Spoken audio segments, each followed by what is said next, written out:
Our 2021 season finished where brothers Jeremy and Justin Summers drew for the Keating Medal.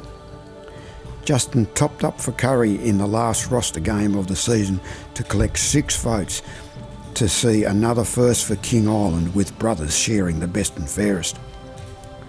Wayne Hamer was presented with life membership of the KIFA for his outstanding services to football on King Island, spanning a period of 50 years.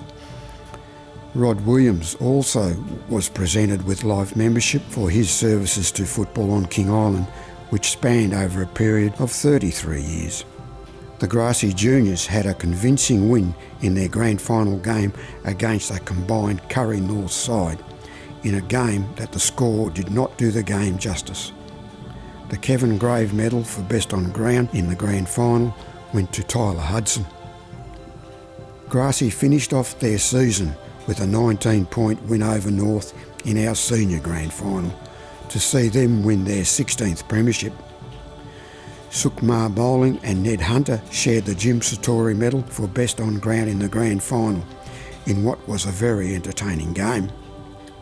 With the season finished, we started to look at upgrading the Curry Oval more.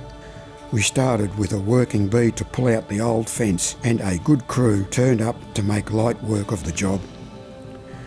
We also came across some initials in the concrete post footings, but as yet have not been able to find out who they were. Money had been secured to install a new in-ground irrigation system, fence and lights, and the first thing to get started was the irrigation system, which would allow us to water the oval more consistently and easier than what we had been in the past. This was installed by Trevor Mayfield and his mate Greg with help from council, and has made a heck of a difference when it was finally going to our watering. Our old goalposts were suffering a bit and were found to be dangerous and were pulled out. Council then got us new ones that met the AFL standards, and they got them up just in time for the game against Apollo Bay. After some toing and froing, Council decided on a new poly fence to go around the oval, which they installed.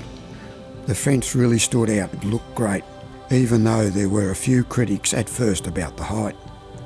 This will be looked at over the off-season. There has been a fair bit of work been happening at the grassy oval as well, where the old turf was taken off and the drainage repaired. It was sown down this year and a fence put round the area to try to keep the roos off, and we hope to be able to play on it next year. There were a couple of changes within the KIFA this season, with Matt Warren and Troy Smith leaving. Nicole Conley took on the role of Vice President, and Dale Ellis turned up just at the right moment to take on the Deputy Vice President's role. Jan van Roosewyk stayed on as President, and Kelsey Watt also stayed on for her second year as Secretary. Harley Sol from the Apollo Bay Football Club organised to come over for a pre-season game against us, and they were a bit too good for us, winning by 13 points.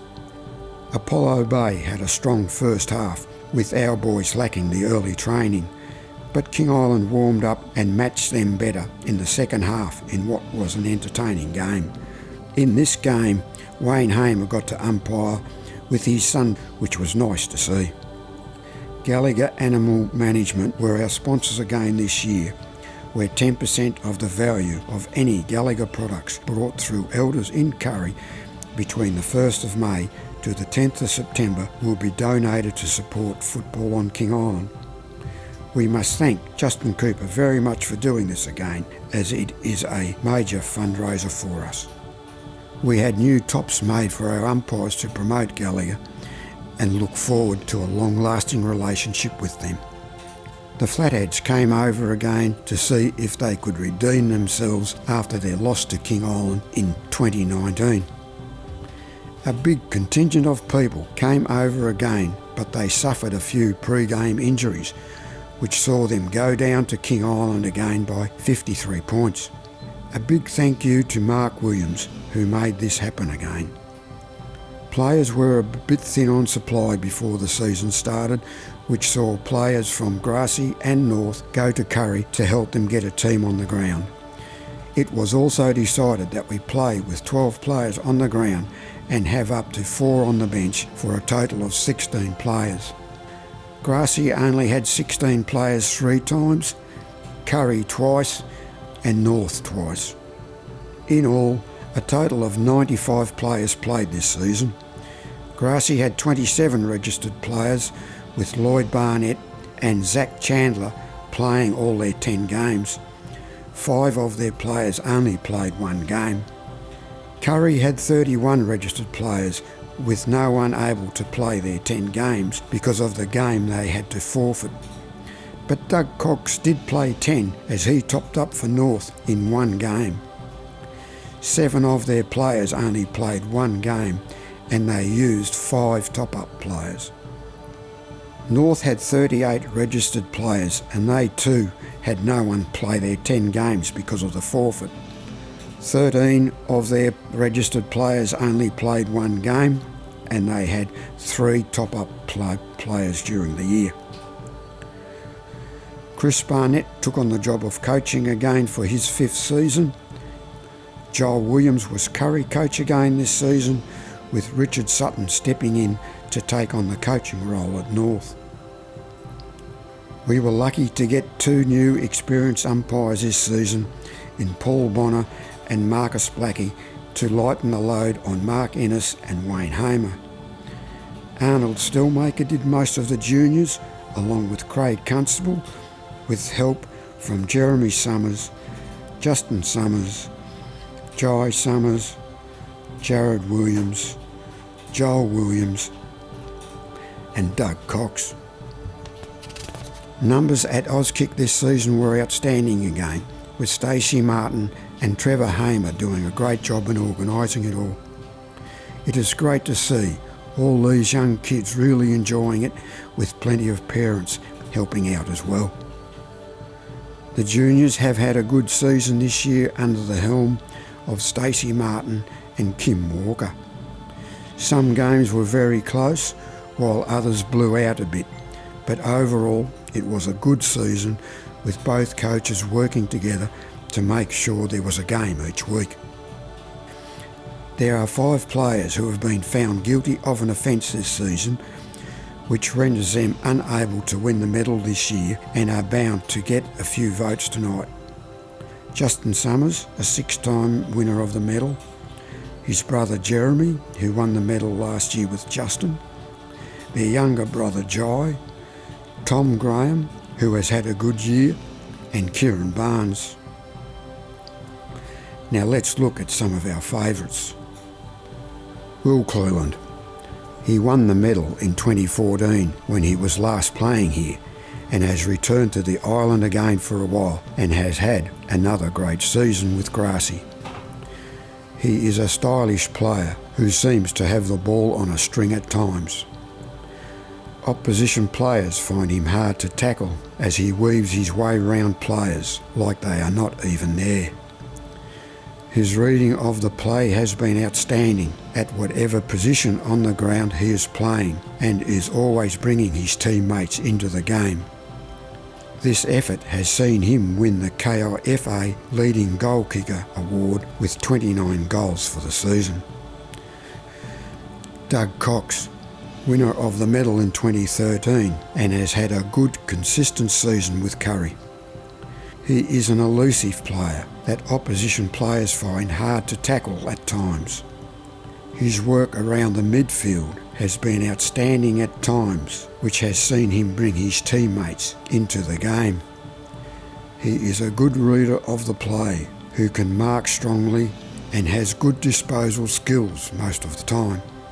He is also good at talking and is forever giving a running commentary of the game along the way, which also includes some light-hearted tips for the umpires. Sukmar Bowling started his season with Grassy before transferring to Curry and has had an excellent season playing with them. He consistently gets his hands on the hard ball with his strong running and marking. He is very good at finding some space and is another Curry player who consistently gets the ball out of the centre and is a player who gives his all wherever he is playing. Tristan Forrest has had an interrupted season this year due to injury, but has still had a good season for Grassy. He is one of the few players who can kick on both sides of his body, as well as having a strong mark and some pace when needed. He has been frustrated at times with our umpires, but still leads his team by example and enjoys kicking a great goal, which he has done a few times, to see him come runner-up in the KIFA goal kicking to Will Clelland with 19 goals. Duncan Clemens, at 47 years of age, has looked to enjoy this season playing with Curry again, and has been one of their main defenders with his work on the half-back line. He might be in the twilight of his career, but he continues to play some great football. Duncan is fair, hard at it, and rarely beaten. Is someone who can also kick on both sides of his body. Despite most of his opponents being quite a bit younger, he has shown the benefit of his experience and natural talent to have had an injury-free season. Joshua Bell-Chambers, a new player to King Island and has had a good season with Curry. Playing in the midfield, he gets a lot of the ball and uses it well most of the time, but sometimes his disposal lets him down. He runs a lot and gets plenty of possessions, so could well have been noticed by the umpires at times. Lee Satori has had a good season for Grassy, but has only played 5 games, but when he played well. His work out of the back line has been a standout with his strong marking, running and kicking. He reads the play well and brings his teammates into the game, and is sure to have been noticed by the umpires. His last game with Curry as a top-up player saw him kick 11 goals, which shows that he can also be dangerous up forward. Ned Hunter. Ned has had an up and down season this year, but has still showed he has quite a bit of spring in his legs. He is a pacey player who can gather up plenty of possessions during a game. His ability to jump, mark, kick and run has seen him be an important player in the north side, but has not had as good a season as last year. Tyler Hudson, a junior player who has nearly played every game in the juniors and seniors and has had a great season for Grassy. He has shown his ability to play up forward, where he has kicked goals, or in the back line, where he has defended valiantly. His skills have been improving as the season has gone on, and one can but hope that the umpires have noticed him as well. Arnold Stillmaker. At nearly 55 years of age, Arnie continues to go out and play some good football for Grassy. He is always there when they need him, and this season he has showed that he can mix it with the best of them, even though it might be in short stints. His pace at times is surprising, and is a player that the opposition cannot take lightly, as he will hurt you if they do. So, stay with us tonight to see if Arnie can get a vote or two, and see who will win the medal tonight at this, the 2022 King Island Football Association's W.D. Keating Medal